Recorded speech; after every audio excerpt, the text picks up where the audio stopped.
You're listening to probably the best fitness and nutrition podcast, where we give you the most important fitness and nutrition advice you will ever need to know. Probably. Make sure to like us on Facebook and Instagram for fitness at Roof Fitness and for nutrition at Stacked Coaching. While you're there, give us a 5-star review, rate, review, and subscribe, and share it with your friends. What up, what up? All three of us are back from vacation. Sarah's been back a week. We have been back, Emily and I, for a couple of days now.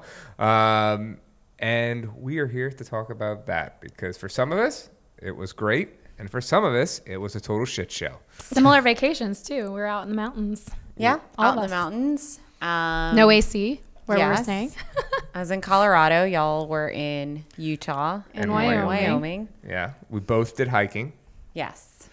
We did not both do whitewater rafting. That was a great time. Much to Bradley's chagrin. Much to my chagrin. My shout out to my brother-in-law, Brian. He called about 10 different whitewater rafting places, all booked. Well, obviously, because we waited till the day before. So. Yeah, and y'all had a big group, too. There was 20-something. 22? 22 of us. Yeah. So when we were in Breckenridge, our friends called maybe 2 weeks before, and we only had one pick of days to go. Like, okay, cool. The days you're here, you can only go Friday. And that was like weeks out for 5 people. Yeah, so you got to go. Yeah. Well, I don't know how it was there, but where we were, they were operating with like half the number of instructors as they usually are. Well, if many of you know me as well as the people up here know me, you would know that I can be an asshole, except that when we called the places, they said, we have one spot. Do you have one person? You were like, you were I'll willing go. to be that much of an asshole? I was not that much of an asshole. But like, I know for me in my head, I'm like, damn, I wish I could. Like, if I could, I would totally do it, but I can't do that. All right, so let's talk about vacation. We can go eating and fitness or one before the other. It's up to you. But Sarah, you were first, so how did you handle your trip? Okay, so our trip was split into 2 parts, part in the city, part in nature. And you like that? I do like it. So it's an N, little E, and then spell out the rest of it, nature. I like nature. Just full of good things. Make sure that we're picking that up. So the first part, we stayed in downtown Denver. It was pretty central. We knew we were going to do a lot of walking, so I knew I would be active throughout the day. 2 of the days I went to the hotel gym and I did some curls, did some pull-ups, Nice. but just like to move because I knew my legs were going to get torched over the course of the week. But, maybe 20, 30 minutes. Didn't get up early, anything like that. I knew obviously that Colorado is a lot higher elevation than we are here. So going into it, I knew I needed to be super hydrated. So my focus is I thought about drinking lots of water. I knew we were going to be walking. On the back half of the trip, there was a lot of hiking. I grabbed a few snacks to keep in the hotel fridge. To make sure I would get a little bit extra protein. And then for the most part, I've told y'all this, but I call them my BAMs, my bare ass minimums. And so that was water, trying to get adequate protein. And then at each meal, because I knew we'd be eating out a lot, I wanted to have something raw. So a fruit, a vegetable, something where I knew exactly what was in it and there wasn't any kind of hidden oil that I couldn't see. But other than that, my rule of thumb on vacation with food is that I don't say no. My husband eats very differently than I do, for the most part, or he would prefer to eat very differently than we do. And Like, he wants to get pizza. He wants to go get margs. He wants to go to the breweries in Denver.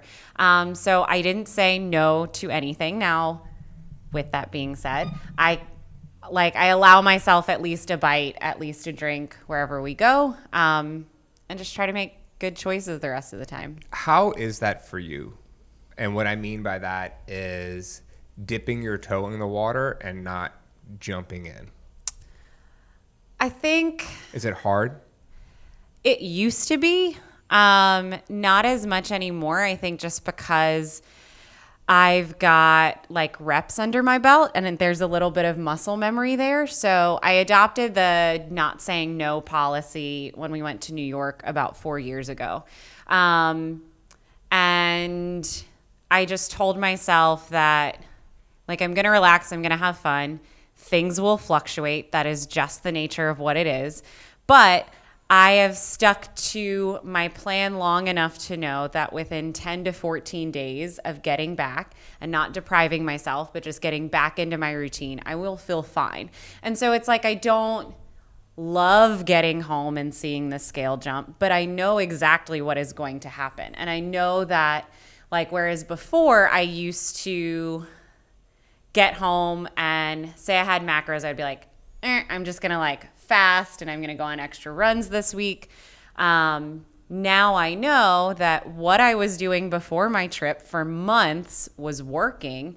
And so 5 to 7 days of straying from that does not define the previous progress. And just getting back to what I was doing before, statistically, I can see that it worked. I would say, though, from listening to that story, is that while you partook in a lot of different things, food-wise, and you didn't say no, you were also pretty disciplined. Yeah. I also knew, like, walking was our main mode of transport in Denver, like 10 to 12 miles a day. I also knew, and it was hot, like it was 103 when we were there. I knew I was going to feel miserable if I was stuffed. So if I ate slowly and enjoyed what I was doing in the moment, I knew that my body was kind of trained to tell me when it was done.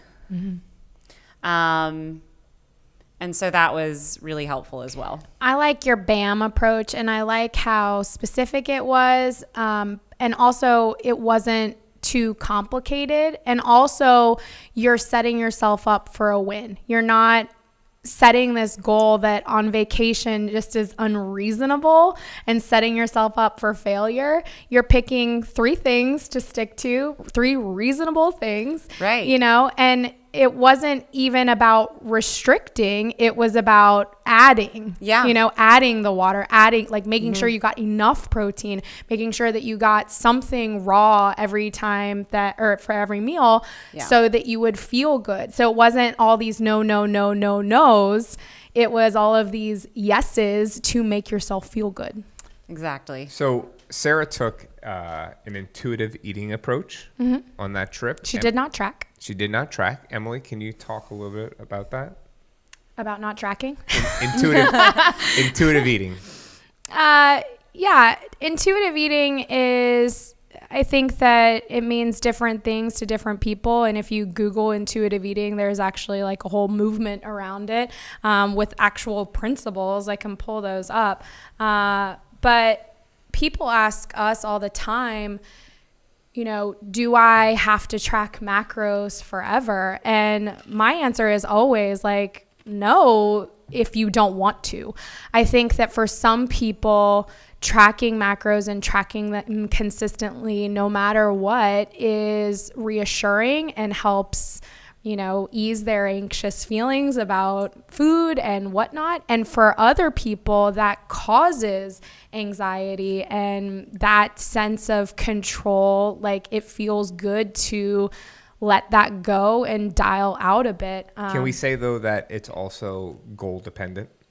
It's definitely goal dependent. Yeah. So if your goal, like, can you lose weight on an intuitive eating approach? Absolutely. Can you gain weight? Absolutely. Is it good for body recomposition? Probably not, because with body recomposition, a lot of times we're asking people to eat more of something, and your body enjoys homeostasis. It likes staying the same. So if you do what you've always done, you won't get to where you want to go necessarily, right? But I think for body recomp, like I said, a lot of times we're asking people to eat more and going past those fullness cues. So yeah, I don't think that it's possible to body recomp on intuitive eating. But to gain weight or to lose weight, sure. Because it's all about tuning into your body, and honoring hunger cues and fullness cues, and asking yourself, why am I wanting this? Which is part of what we focus on in phase 1 of this program. We are asking people to reflect on how the food made them feel and why are you eating? Are you eating because you're tired or stressed or bored? Or are you actually hungry? And we're looking at habits. So in phase 1 of the program, it's very intuitive eating based. You want to hit those 9 principles up real quick? Yeah. So it's 10 principles. 10. It's reject diet mentality. I hate that, by the way. Me too. Honor your hunger. I'm okay with that. Make peace with food. That's definitely good. Challenge the food police. Bradley loves that one. I mean, all in that. Discover the satisfaction factor. Yes. Yes. Feel your fullness. Definitely. Cope with your emotions and with kindness. That is huge. And respect your body. 100%. So do you want to talk about why the reject the diet mentality thing rubs you the wrong way? Yeah, because it's twofold. I mean, first thing is diet to me is not a temporary thing. It's how you eat. Yeah. So my diet is how I eat on a daily basis. So when people say, are you dieting? Like, to me, that's a bullshit question. I think it's a nuance in what that word means to you. For what that word means to a lot of people is what is the context? I'm going to go on this thing for like I 4 agree. weeks to get ready for my beach vacay. Except that has such a negative connotation that it's like we're taking the word back. Yeah. Okay. Yeah, like for us, diet is every day. It's your nutrition. It's your nutrition. Yeah. For so many others, it is a temporary word. It's this thing to go on. Right. Yeah. Right. So that's why I'm against it. Got it. Also, like, rejecting the diet if you want to use it as the temporary thing. Okay. If you have goals and you're trying to lose real weight, okay, like make real change, all right, and you have been stuck in a certain place for a long time, okay, and then there are other things surrounding it regardless, okay, you need a plan. And just rejecting the diet, like, I'm just going to feel my hunger, and like, you need a plan, and that plan is your diet. Right? And so, to me, that's why it feels bullshitty. Okay. Is that what you thought I was going to say? Yeah. Yeah. That's what I thought you were going to say. I mean, I think that the difference is the word and what it means to you and what it means to so many other people out there. I don't think that the people that are writing these principles are thinking of it the same way you are. Yeah. And that's fine. But to me, there should be a unified message among the nutrition community, and there seems to always be like a lot of infighting, right? Oh, I mean, yeah, that's why, I don't know, that's how we got to where we are, because so many people everybody's an expert on something different, and there's no one blanket approach or mentality around it. Yeah. So even stacked, our approach, there's a framework, but everybody is on their own thing. Yeah. So let's get into that. Because of that. Let's get into that. So as we transition to our vacation, I'll just say it. It was a complete shit show that revolved around 2 mental breakdowns by yours truly. Like, and I mean absolute mental breakdowns. One involved like heavy emotions with Emily and I in the car while we were in Utah, and the other one involved last night, me losing my shit off of some pictures that I took for my coach to do my check-in.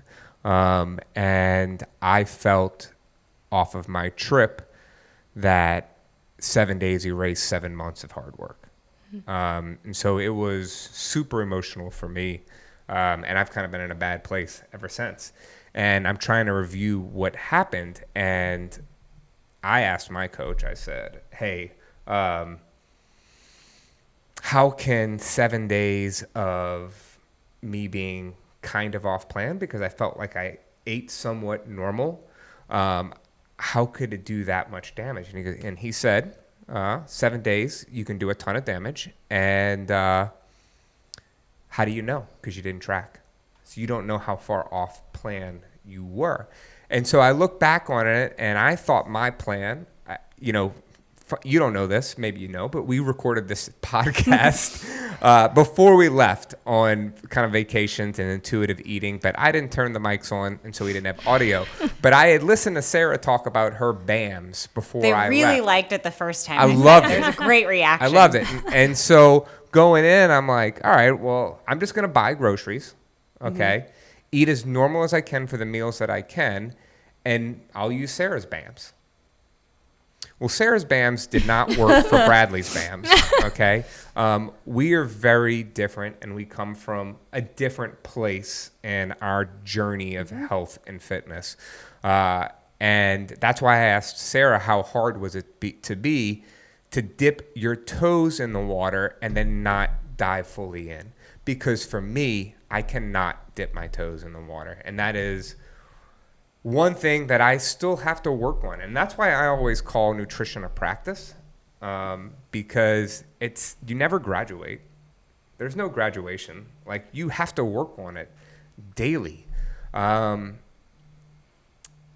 I have to find a happy medium between someone pushing food on me and not being a complete jerk about it. And I don't know where that is right now, and it's something I need to work on. But, Emily gave me a big, long talk this morning, and it was helpful. So, Couple things. I think that, number one, your honesty and your vulnerability are really good things to share with people, because I think all too often people put us on some sort of pedestal because of what we know and what we do, and it's important to remember that we're human and that we make missteps as well. Let me ask you this. If we had gone on a vacation a year ago or 2 years ago, do you think that the way that you approached food this trip was different? Yeah. How so? What did you do that was different than what you would have done a year ago? I ate very specific breakfasts. I controlled my lunches when I could control them. I tried to order smartly or with intention off the menu. It just got sidetracked a little bit. Yeah. So I just want you to recognize that I drank less, even though I did drink more than I am used to. More than you're used to now, but less than way I less would've. than you would have in the past. Yes. Yeah. Yeah. So I want you to recognize that, and give yourself credit that you didn't shut your nutrition off. You didn't say, I'm going on vacation, so, everything goes. And you have to reflect on maybe what you will do differently in the future. But beating yourself up for choices that you made in the past, does that serve you? No, it doesn't. It's just hard when you look in the mirror and you don't see everything you worked extremely hard for? As someone who also struggles with body dysmorphia, I think it's, for me, a big thing has been acknowledging that I have kind of that devil. Like, I always have that on this shoulder, but then putting the other voice here and understanding that instead of fighting with this one, they need to coexist. Yeah. And I think something to also think about is like what you have done over. So there's this whole juxtaposition, 7 days versus 7 months. But think about that 7 months and what you've accomplished and look at everything else. Like look at the previous 30 some odd years. So I think that 7 months is still a really tiny chunk of time. Mm-hmm. Absolutely. And you've achieved an aesthetic that you didn't think you could achieve. Mm-hmm. So I think what is happening is that this negative voice on your shoulder, at least for me, what happens is I will see a jump in weight and I look at myself in the mirror or I look at my progress photos and it like confirms everything. But I think it's because when I do look good, that's the exception to the rule. Like I always still expect myself to look the way I did when I was 20 pounds heavier. So I think, I don't know if I explained that well, but you explained it real well. Like I struggle with, and so I don't know if you do as well, but just I expect me heavier to be the one that is reflected back in the mirror all the time. And when I don't look that way, it's a lovely, pleasant surprise and it makes me feel great. When I do feel like I am inflamed or I've put on a few pounds, I haven't been as dialed in, it's just like, oh, this is just how it's meant to be. Like this is me. I try to, I mean, there's my head that tells me it takes 9 to 10 days for water weight to come off. And I mean, when I drank pretty much every single day, my fat content was way higher. I definitely ate more sodium intense foods because A, I'm not cooking for myself. B, either we're eating out or eating canned shit because we're in the mountains, okay, or stuff out of boxes, all right? And we don't exactly have a kitchen available to us because there are bears. Literally. Not Yogi Bears. Not boo-boos. Yeah. So there's my head telling me that. I traveled, I drove a lot, all that stuff. I was less active than I normally am. And people ask me like, well, you were hiking all the time. And I'm like, yeah, my heart rate was never elevated. And it takes a different level for my heart rate to get elevated than maybe other people. But even if I look at my step tracker, it was less than it normally is. And so I think I could have played my cards differently in terms of fitness because I was trying to compare it to Disney World, where I actually lost weight and I looked super lean coming back from Disney World, which might be crazy. I had more control over my food in Disney World, a lot more control. And then also I worked out every single morning in addition to walking around the park. 20,000 steps. So it was. Do you think that was your expectation for this trip? My expectation after having the Disney trip. expectation, that was my expectation. Yeah. I was like, oh, I'm just going to eat less. That's what I was thinking, is I'm going to eat less because I'm not tracking, and when I don't track, I eat less. Mm-hmm. There are a couple of things that occurred. One, we weren't as active as I thought we were going to be, okay? And number two, I'm at a different place calorically before I left the trip than before that Disney World trip, which was in March. So I'm about 400, 500 calories per day more, which means that my metabolism is pumping way more. So when I go on a trip today and I don't track, my body is telling me eat. To keep eating. Eat. And so when I'm not even guessing at entering my food because I cannot, for me, I didn't have the discipline to just chill. And if we're just sitting around, like all these bad habits start to like come back into play, that I wasn't prepared for them to be there. Yeah. And so I was hungry. I was super hungry. And I'm sure I ate more calories than I exerted on those days.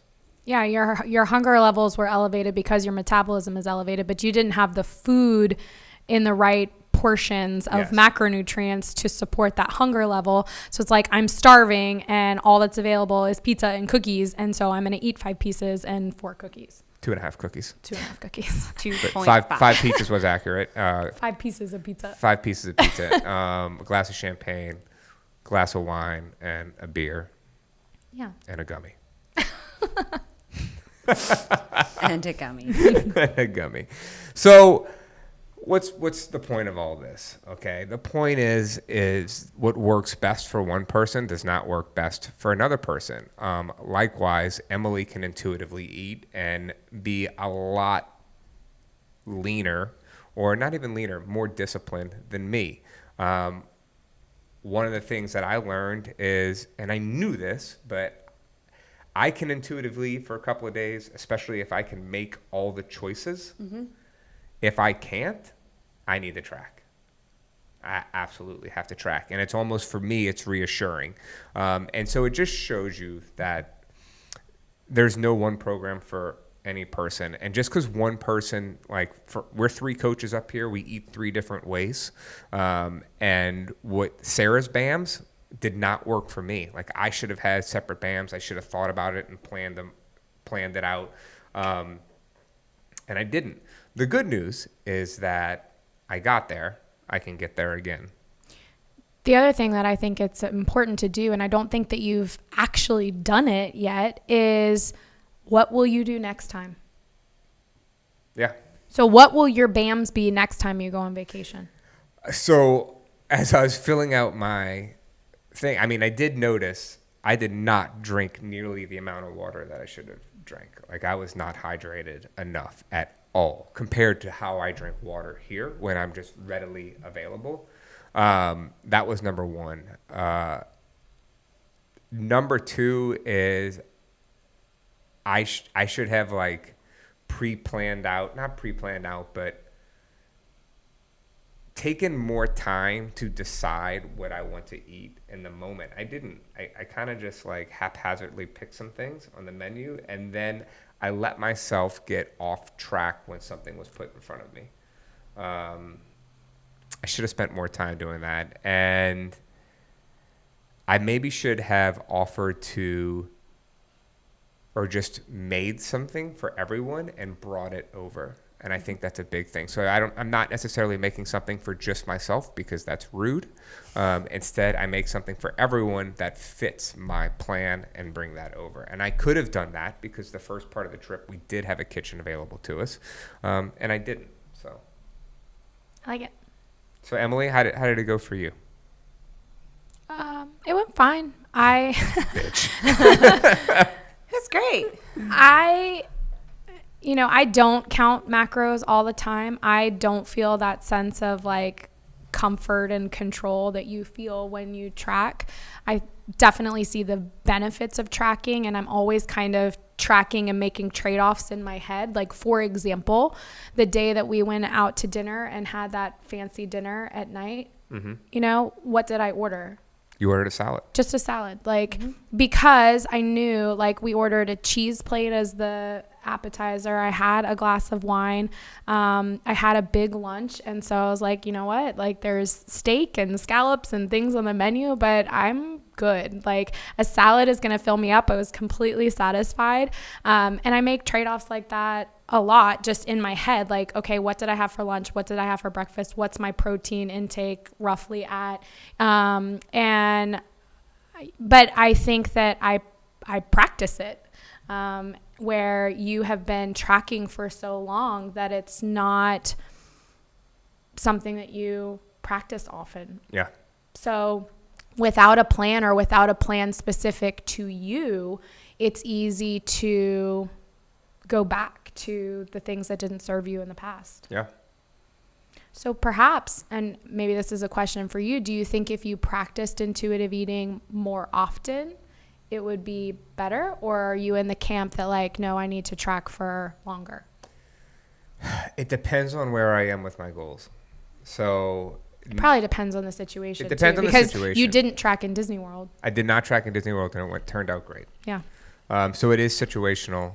I should have recognized that. And I could have guessed. Yeah. And I chose not to, which was, I even brought a scale. I brought a scale with me, and I said, meh, let me try to roll with it like this. And it didn't work out. Was that your plan going into the vacation, Yes, though? I was Was gonna that you track. were going to track? I was going to track, Yeah. and I didn't. Yeah. And I think that that's a disconnect too. Like, do you think that that was a reasonable goal? In hindsight, no. Yeah. I didn't track. Going into Disney World, I did not bring a scale with me. Knew I was not going to track, and I kind of thought about how my days were going to go. And I was even like more attuned to like when we had pizza, which was awesome in Epcot. There was like, I'm only going to eat. I was monitoring the slices I had, how much cheese was on it, and then like making sure I was eating a ton of salad. And then, okay, because I had that, I'm not going to eat a full dessert myself. Let me split it with someone. Where I was partaking in desserts, I ate 2.5 cookies in a sitting, and they were not small. They were delicious. So, yeah, the situations were entirely different, two different set of circumstances. And I was just not prepared. And I kind of I did have a plan, and then I kicked it to the curb when I got there, which was a giant mistake. I think that in and of itself is what sets people up for disappointment more than anything. They go in with a plan that is unreasonable for the situation, and when they don't say yes to that plan and they kick it to the curb, that's when disappointment sets in.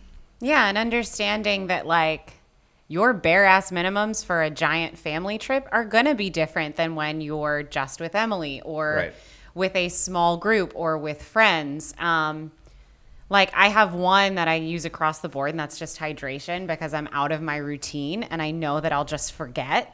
But otherwise it does change a bit, like depending on where I'm going, who I'm staying with, who the trip is with, what the expectations are of the trip, you know? Yeah. I lost my train of thought. I think the takeaway is have a plan that you can stick to it, and that in the end builds confidence. So I'm going to end with this. It's funny because I experienced this at the same time many of my clients have also experienced this in the same few weeks. And it's funny. I think it's funny.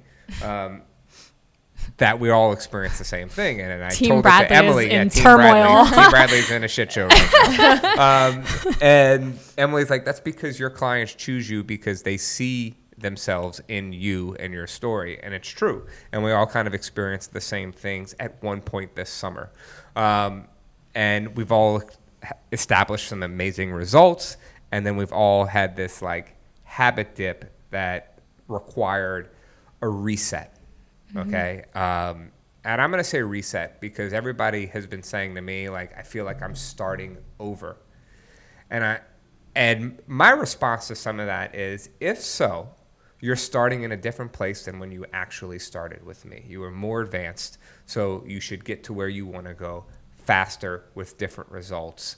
And it's a new challenge. Like, we all need a new challenge. So that's all I have to say. Good stuff. Yeah. All right, y'all. Thanks for listening. Peace out. Bye.